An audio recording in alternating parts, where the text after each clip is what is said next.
Assalamualaikum warahmatullahi wabarakatuh. Alhamdulillahirabbil alamin. Bagaimana anak-anak kabarnya pada hari ini? Kita bisa bertemu kembali meskipun dalam suasana pandemi COVID-19, tapi tidak mengurangi rasa hormat saya pada kalian. Mudah-mudahan hari ini kita akan membahas materi KN1 dan Aswaja. Mari sebelum kita lanjutkan materi pada pagi hari ini, kita berdoa dulu pada Allah Subhanahu wa Ta'ala dengan baca surat Al-Fatihah, doa belajar dan selawat Maria. Mudah-mudahan apa yang akan kita lakukan ini semoga mendapatkan berkah dari Allah Subhanahu wa Ta'ala dan dijadikan ilmu yang bermanfaat. Amin Allahumma amin. Iri tawa bi syafaati Rasulillah Muhammadin sallallahu alaihi wasallam wa ila hadrati Syekh Abdul Qadir Jalil Baghdadi wa ila Kiai Syamil Syarih wa Kiai Khalil Bangkalan wa ila muassis LPI Bonsari Malang, pendiri SMP LD Malang, siswa-siswi, keluarga besar, Bapak dan Ibu Dewan Guru SMP LD Malang. Syaulilalamul Fatihah. A'udzubillahi minasyaitonir rajim. Bismillahirrahmanirrahim. Alhamdulillahirabbil alamin. Arrahmanir rahim. Maliki yaumiddin. Iyyaka na'budu wa iyyaka nasta'in. Ihdinas siratal mustaqim. Shiratal ladzina an'amta 'alaihim ghairil maghdubi 'alaihim waladdallin. Amin. Bismillahirrahmanirrahim. Raditu billahi rabban wa bil islami dinan wa bi Muhammadin nabiyyan wa rasulan. Rabbi zidni 'ilma warzuqni fahma waj'alni min 'ibadikas shalihin. Bismillahirrahmanirrahim. Allahumma salli salatan kamilah وسلم سلاما تاما على سيدنا محمد الذي تنحل به العقد وتنفرج به الكرب وتقضى به الحوائج وتنال به الرغائب وحسن الخواتم ويستسقى الغمام بوجه كريم وعلى آله وصحبه في كل لمحة ونفس بعدد كل معلوم لك برحمتك يا أرحم الراحمين. Alhamdulillah, mari kita mulai materi kita pada pagi hari ini dengan materi yang sama seperti kemarin, yaitu Aswaja dan KN1.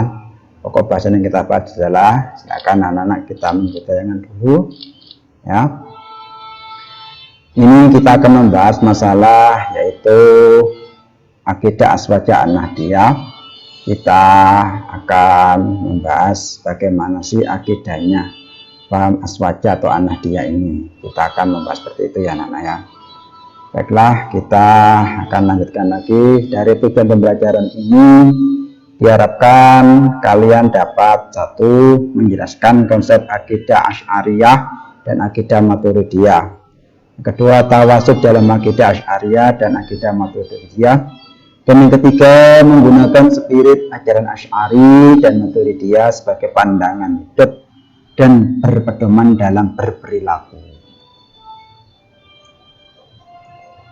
Bagaimana konsep akidah Asy'ariyah itu?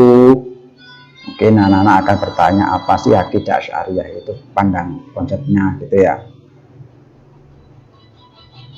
Sebelum kita bahas akidah yang pandangannya, kita merefresh dulu. Pada zaman dahulu, pada zaman Rasulullah SAW, masih ada perbedaan pendapat di antara kaum muslimin, yaitu para sahabat, yang mana perbedaan itu langsung dapat diselesaikan dengan Nabi Muhammad SAW. Tapi sesudah beliau wafat, penyelesaian semacam itu tidak dapat ditemukan lagi. Perbedaan sering muncul lagi sebagai pertentangan dan permusuhan di antara mereka. Kemudian masuk ke dalam wilayah agama, terutama seputar hukum seorang muslim yang berbuat dosa besar. Mereka berselisih paham tentang status hukum orang yang berbuat dosa besar ketika dia meninggal. Apakah dia tetap mukmin atau sudah kafir? Persoalan akidah ini meluas ke persoalan-persoalan Tuhan dan manusia, terutama terkait perbuatan manusia dan kekuasaan Tuhan.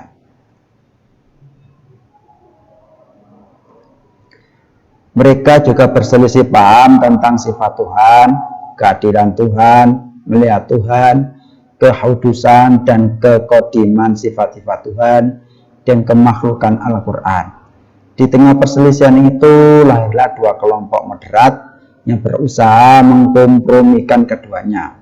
Kelompok ini kemudian dinamakan Ahlus Sunnah wal Jamaah atau yang biasa kita singkat dengan Aswaja. Dua kelompok tersebut adalah Asy'ariyah dan Maturidiyah.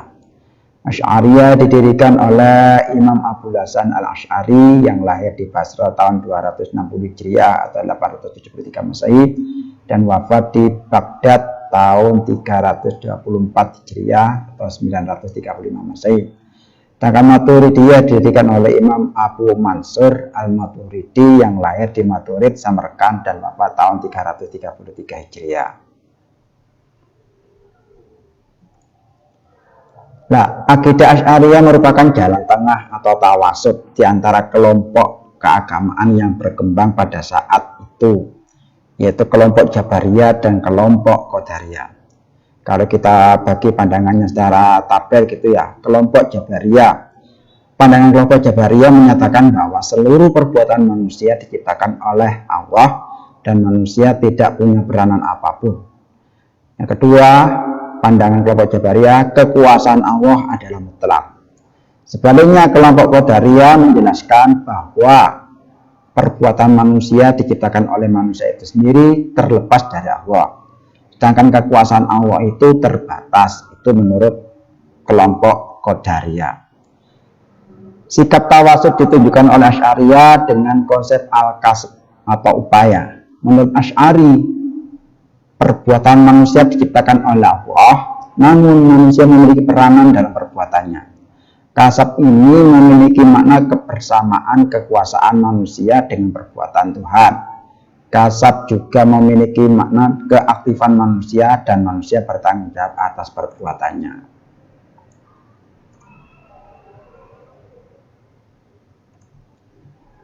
Dengan konsep kasab ini, akidah Asy'ariyah menjadikan manusia selalu berusaha secara kreatif dalam kehidupannya, namun tidak melupakan bahwa Tuhanlah yang menentukan.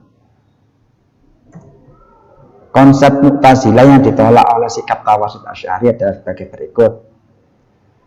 Mu'tazilah berpandangan bahwa Tuhan wajib memasukkan orang baik ke dalam surga dan memasukkan orang jahat ke dalam neraka. Hal ini ditolak oleh Asy'ari, alasannya Tuhan memiliki kekuasaan mutlak. Tidak ada yang bisa membatasi kehendak dan kekuasaan Tuhan. Meskipun dalam Al-Quran Allah berjanji akan memasukkan orang baik ke dalam surga dan orang jahat ke dalam neraka, segala keputusan tetap ada pada kekuasaan Allah. Selanjutnya, konsep Mu'tazilah yang ditolak oleh Asy'ari. Jika Mu'tazilah memposisikan akal di atas wahyu, sedangkan Asy'ari berpendapat bahwa wahyu ada di atas akal. Akan tetapi akal tetap diperlukan untuk memahami wahyu. Jika akal tidak mampu memahami wahyu, maka akal harus mengikuti wahyu. Berikutnya lagi, masalah adanya sifat Allah, Mu'tazilah hanya mengakui sifat wujudnya Allah. Sedangkan Asy'ari berpendapat bahwa Allah memiliki sifat, walaupun sifat tidak sama dengan zatnya. Tetapi sifat adalah qadim dan azali. Misalnya, Allah mengetahui bukan dengan pengetahuannya, tetapi dengan kekuasaannya. Menurut Asy'ari, kerja akal atau yang dinamakan rasional dihormati sebagai penerjemahan dan penafsiran wahyu dalam rangka untuk menerapkannya dalam kehidupan. Dengan begitu, pesan-pesan wahyu dapat diterapkan oleh semua umat manusia. Inilah pesan Al-Quran yang dalam Al-Quran bahwa ajaran Islam adalah rahmatan lil alamin. Namun agar aspek akal atau rasionalitas tidak menyimpang dari wahyu, maka manusia harus mengembalikan seluruh kerja akal tersebut di bawah kontrol wahyu. Lalu bagaimanakah konsep akidah Maturidiyah itu? Pada prinsipnya akidah Maturidiyah memiliki keselarasan dengan akidah Asy'ariyah. Yang membedakannya adalah satu, akidah Asy'ariyah menggunakan madhab fikih Imam Madhab Syafi'i dan Imam Maliki. Sedangkan Maturidi menggunakan fikih mazhab Imam Hanafi. Yang sedikit membedakan Maturidi dan dari Asy'ari adalah pendapat Maturidiyah tentang posisi akal terhadap wahyu. Maturidiyah meyakini bahwa wahyu harus diterima penuh.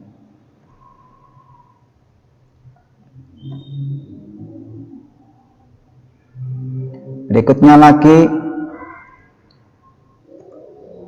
menurut pandangan Maturidiyah, jika terjadi perbedaan antara wahyu dan akal, maka akal harus berperan mentakwilkannya terhadap ayat-ayat tajsim atau Allah bertubuh atau tasbih Allah serupa makhluk harus ditafsirkan dengan armari majari atau kiasan. Contohnya seperti lafal yadullah yang arti aslinya tangan Allah ditakwil menjadi kekuasaan Allah. Tentang sifat Allah atau Maturidiyah dan Asy'ariyah sama-sama menerimanya. Namun sifat-sifat itu bukan sesuatu yang berada di luar zatnya. Sifat tidak sama dengan zat, tetapi tidak dari selain Allah. Spirit ajaran Asy'ari dan Maturidiyah. Munculnya Asy'ariyah dan Maturidiyah merupakan upaya mendamaikan antara kelompok Jabariyah dengan kelompok Qadariyah yang dilanjutkan oleh Mu'tazilah yang mengagung-agungkan manusia sebagai penentu seluruh kehidupannya. Sikap moderat keduanya merupakan ciri utama dari kaum aswajah dalam berakidah. Sikap tawasud diperlukan dalam rangka untuk merealisasikan amar ma'ruf nahi munkar yang selalu mengedepankan kebijakan cara bijak. Yang prinsip bagi aswajah adalah berhasilnya nilai-nilai syariat Islam dijalankan oleh masyarakat, dan cara yang dilakukan harus menyesuaikan dengan kondisi dan situasi masyarakat setempat. Itu spirit ajaran yang dilakukan oleh Asy'ari. Aswajah menolak ajaran-ajaran yang dimiliki oleh kelompok garis keras antara lain.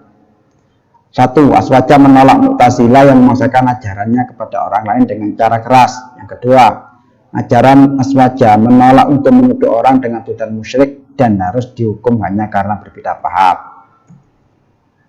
Berikutnya lagi, Aswajah An-Nadiyah melarang penyelesaian persoalan dengan kekerasan dan pemaksaan seperti yang pernah dilakukan oleh kelompok garis keras seperti FPI. Yang keempat, ajaran Aswajah juga menolak kelompok-kelompok yang menutup diri dari golongan minoritas kaum muslimin atau jamaatul muslimin seperti yang ditunjukkan oleh kelompok Syiah, Khawarij, dan Mu'tazilah. Sekarang ada kelompok yang menutup diri dari minoritas Islam seperti LDII. Itulah tadi anak-anak serangkaian materi yang bisa saya sampaikan. Mudah-mudahan materi atau rangkuman yang cukup singkat ini mudah-mudahan bisa bermanfaat buat kalian. Sekali lagi tetap di rumah, jaga kesehatan. Mudah-mudahan apa-apa yang saya sampaikan tadi, materi-materi tadi semoga bermanfaat. Amin. Saya kira assalamualaikum warahmatullahi wabarakatuh.